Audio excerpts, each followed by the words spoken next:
Welcome to the second of our series of podcasts focusing on international employment law. I'm Aileen Murray, Senior Counsel in the Employment Team at Travers, and this month I'm joined by Adam Wyman, a partner in the team. In these podcasts, we're speaking to friends from law firms in a variety of jurisdictions and asking them about the key employment law issues and things to think about when employing staff in their country.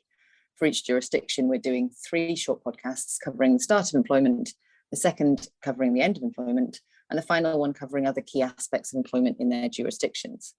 And today we're speaking to Duncan Inverarity from A&L Goodbody in Ireland. Market-leading A&L Goodbody has a top-tier employment practice that is the largest in Ireland. Welcome, Duncan. Thanks very much, Aileen and Adam. And so in this podcast, we're looking at the start of employment, and I'll hand over to Adam to kick us off. Thanks, Aileen. Hi, Duncan. Duncan, obviously, I think, Ireland's as a jurisdiction is very close to the UK in many ways. But what are the key things from an Irish employment law perspective when advertising vacancies for new hires? Thanks, Adam. Look, I think it's fair to say, in respect of a lot of aspects of employment law, the Irish system and the UK system are similar. We're both common law systems. So, on that basis alone, the way in which we approach issues in the employment field, will be similar, to include when we take people on and when we're hiring and advertising for vacancies and so on. So, like the UK, the issue or the areas to avoid and to be conscious of are the discrimination issues. And in Ireland, we have 9 grounds of discrimination, again, very similar to the UK. The one which will be fundamentally different to the UK is discrimination on the grounds of membership of the traveller community, which is a particular area of discrimination law, which has got quite a significant jurisprudence in Ireland.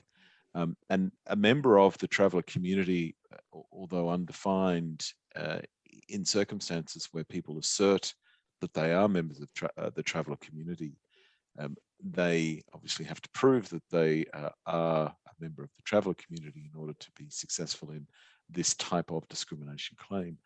But it simply comes down to when, advertising for vacancies for employment in Ireland, that you not only avoid, but you don't put discriminatory ads up either on social media or in print in order to avoid our discrimination ground. They are, I wouldn't say common, but discrimination claims insofar as vacancies and hiring are concerned do happen. And the ground of membership of the travel community, there is quite a bit of jurisprudence on that as well. So that's the area to avoid. I mean, the more neutral the ad, clearly the less likely it's going to fall foul of the discriminatory issues. But look, it really is a matter of common sense. And the other thing about vacancies and employment is just make sure you follow your process. So employers will often have a hiring process. I'm sure that hiring process has been had a ruler put over it. It's fit for purpose. Make sure you follow the process and don't divert from the process. And the only other thing to say is, with respect to the public sector, that they have a very specific appointment process that must be followed. And if you don't follow that, there's obviously grounds for judicial review or something similar. That's interesting. That makes sense that it's kind of broadly aligned, and we don't have anything similar to the travel community point. But and so on that basis, is there anything that employers should avoid asking job candidates in Ireland? Yeah, again, Aileen, it just is common sense. The cases in Ireland, which are the more interesting in terms of job interviews and so on, are the conversations which happen before the interview and after the interview, and not necessarily during the interview. On the way to the lift when you're seeing someone off the premises, how are you going to what are you going to do with the kids while you're doing a full-time job? It's not part of the interview, but it's just absolute common sense not to ask that. There are so many no-go areas which are based on the 9 principles of discrimination that I've talked about before. So look, common sense is the simple answer, and I can't imagine it would be any different from the UK. Absolutely, Duncan, and certainly when I'm doing manager training, that's always the example I give of the when you let your guard down before or after the interview, and the personal question that comes out then. The other thing I suppose that comes up a lot for us in the UK in recruitment is background checks, the employer screening, and that's sort of an increasing trend. Generally in the UK, there are certain rules that apply for regulated roles, basically, that allow you to do heightened check tests. And then for other roles, you're allowed to do a more basic form of sort of criminal record checks and background screening. Is it similar in Ireland? Are there any sort of particular sort of practices to watch out for? Yeah, similar in Ireland. Like so with the regulated space, there's, in fact, you're obliged to conduct employment screening. It's a requirement, and if you don't, then you will fall foul of the regulator. That aside, so if we look beyond the regulated industry, employers are entitled to conduct screening of their employees and background checks to a point. And I always say to clients, you need to be conscious of what the consequences are from background screening.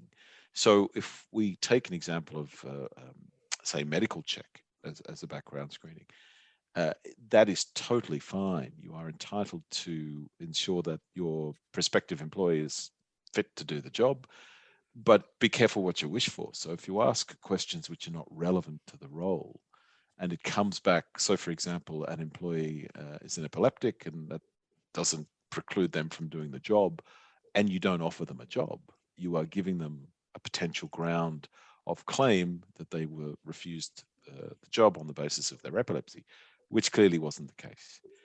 So just be careful what you wish for. There are aspects of background checks that you cannot ask.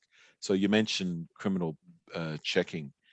There are exceptions insofar as some financial roles, but generally speaking, you are not entitled to criminal background checks. You cannot make it a precondition of employment that the prospective employee gives their consent to their prospective employer to go and do background checks or to obtain their criminal record. You can't do that. That's going to be a breach of data protection obligations that the prospective employer would have. So often US clients would talk to me about background checking, and it's reasonably common in the US. It's not as extensive in Ireland. I think that's the same in the UK. And you've just got to be careful as to what background checks you do and why you're doing it. So for example, in the US, drug testing is I think reasonably common in terms of checking prospective employees, whereas in Ireland it would not be. And there are all sorts of issues associated with undertaking that type of screening. So yes, you can do background checks, but you've just got to be careful. You've got to do it within the confines of what's reasonable and within, obviously, GDPR considerations as well. That all makes perfect sense. And then another thing that we're often advising clients on is recruiting employees from competitors. Does that give rise to issues? I assume it does give rise to some issues potentially. Yeah, it does. Ireland's a reasonably small market, so there is quite a bit of movement between competitors. And it depends on a couple of things, including the level of employee we're talking about. So the more damage an employee can do because they're more senior, the more likely it's going to be an issue. It also depends on the contract, clearly. Are there any restrictive covenants which are in an employee's contract? We've had recent jurisprudence, when I talk recent, pre-pandemic, jurisprudence involving a restrictive covenant where an employee of Ryanair was leaving to go to EasyJet, and Ryanair sought to assert their rights under the restrictive covenant. The employee came up with some very creative arguments to include the fact that he had been treated badly by Ryanair, that there was no consideration for the restrictive covenant and so on. Ultimately, what the court decided is that it is, restrictive covenants are all fine. They're all well and good. And in fact, a 12-month restrictive covenant was totally fine.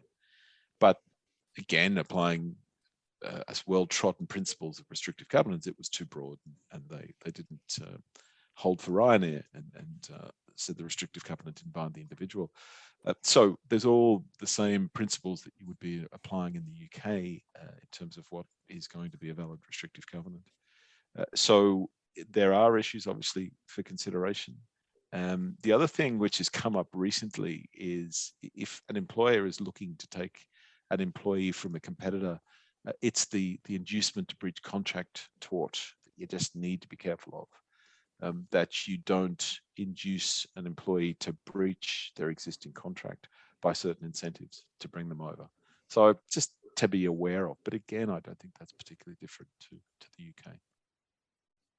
No, absolutely. Very, very similar to the approach that we take in the UK. Okay, so you've navigated the job interview, avoided the wrong questions on walk back to the lifts or the end of the Zoom call in the current world, maybe. You've sorted your background screening. You've got comfortable that you're not going to get an injunction for breaching a non-compete. What's the approach in terms of documenting and sort of making the offer? I think in the UK increasingly we're seeing, yes, a sort of, a verbal offer just to sort of let someone know, but very quickly an offer letter, normally I think now with the full employment contract going out at that point that the offer is made. In the UK now, you have to give someone their full employment contract by the time they start, and increasingly, I think we're seeing employers doing that at the point of offer, so that employees can look at the contract. Then is it similar in Ireland? Any sort of particular points to think about in terms of documenting the arrangement? Adam, yeah, similar in Ireland in that the offer will go out and the contract can go out with the offer. Or shortly thereafter. What is absolutely required as a matter of statute is that certain core terms of employment must be communicated to the employee within the first 5 days of starting their job. And then the balance of the terms have to be provided within 2 months of the employee starting work. So that's a reasonably recent development, that these core terms have to be provided within 5 days of starting work. But that's the requirement. That's how you would document the employment relationship, and obviously you'll make reference to the various policies and procedures which will apply to the employment as well. So again, I don't think it's particularly different to the UK, but the core terms must be provided within 5 working days.